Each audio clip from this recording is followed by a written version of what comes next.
Hello guys, welcome back to Likhitha Ramaji YouTube channel. Guys, ಇವತ್ತಿನ video ಬನದ ಹುಣ್ಣಿಮೆಯಾಗಿರುತ್ತೆ. ಯಾರೆಲ್ಲ ನನ್ನ ಚಾನೆಲ್ನ ಸಬ್ಸ್ಕ್ರೈಬ್ ಮಾಡಿಲ್ಲ ಪ್ಲೀಸ್ ಸಬ್ಸ್ಕ್ರೈಬ್ ಮಾಡಿ, ಲೈಕ್ ಮಾಡಿ, ಶೇರ್ ಮಾಡಿ. Thank you. ಬನ್ನಿ ನೋಡೋಣ. ಬನದ ಹುಣ್ಣಿಮೆ ದಿನದಂದು ಮುಂಜಾನೆ ಬೇಗ ಎದ್ದು ಶುದ್ಧತೆಯ ಕಾರ್ಯದಲ್ಲಿ ತೊಡಗಬೇಕು. ಹುಣ್ಣಿಮೆ ದಿನದಂದು ಸ್ನಾನದ ನೀರಿಗೆ ಗಂಗಾಜಲವನ್ನು ಬೆರೆಸಿ ಸ್ನಾನ ಮಾಡಬೇಕು. ಈ ದಿನ ಶ್ರೀಹರಿ, ವಿಷ್ಣು ಮತ್ತು ತಾಯಿ ಲಕ್ಷ್ಮಿಗೆ ಜಲಾಭಿಷೇಕ ಮಾಡಿ.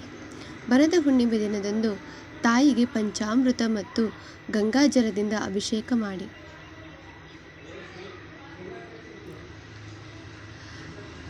ಬನದ ಹುಣ್ಣಿಮೆ ದಿನದಂದು ಲಕ್ಷ್ಮಿಗೆ ದೇವಿಗೆ ಕೆಂಪು ಚಂದನ, ಕೆಂಪು ಹೂಗಳು ಮತ್ತು ಸುಮಂಗಲಿಯರು ಬಳಸುವ ವಸ್ತುಗಳನ್ನು ಅರ್ಪಿಸಿ.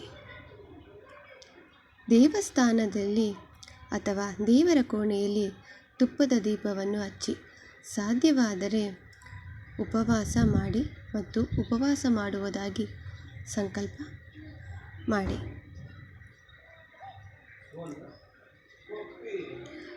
ಲಕ್ಷ್ಮೀನಾರಾಯಣರಿಗೆ ನೈವೇದ್ಯವನ್ನು ಅರ್ಪಿಸಿ ಪುಷ್ಪ ಪೂರ್ಣಿಮೆಯ ವ್ರತ ಕಥೆಯನ್ನು ಓದಿ. ಬನದ ಹುಣ್ಣಿಮೆ ದಿನ ವಿಷ್ಣು ಮತ್ತು ಲಕ್ಷ್ಮೀ ಮಂತ್ರವನ್ನು ಪಠಿಸಿ ಆರತಿಯನ್ನು ಮಾಡಿ. ಬನದ ಹುಣ್ಣಿಮೆಯ ದಿನದಂದು ಲಕ್ಷ್ಮೀ ದೇವಿಗೆ ಸಿಹಿ ಪಾಯಸ ಅರ್ಪಿಸಿ ಕನ್ಯರಿಗೆ ಪ್ರಸಾದವನ್ನು ಹಂಚಬೇಕು.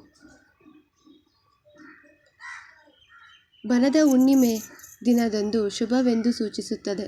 ಅಲ್ಲದೆ ಹೀಗೆ ಮಾಡುವುದರಿಂದ ಧನಾಗಮನವದು ಎನ್ನುವ ನಂಬಿಕೆಯೂ ಇದೆ.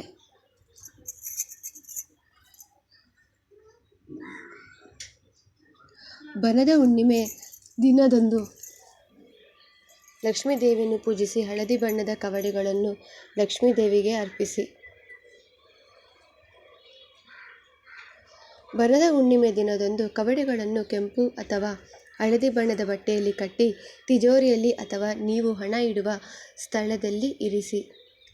ಹೀಗೆ ಮಾಡುವುದರಿಂದ ಲಕ್ಷ್ಮೀ ದೇವಿಯು ಯಾವಾಗಲೂ ನಿಮ್ಮ ಮೇಲೆ ಸಂತುಷ್ಟಳಾಗುತ್ತಾಳೆ.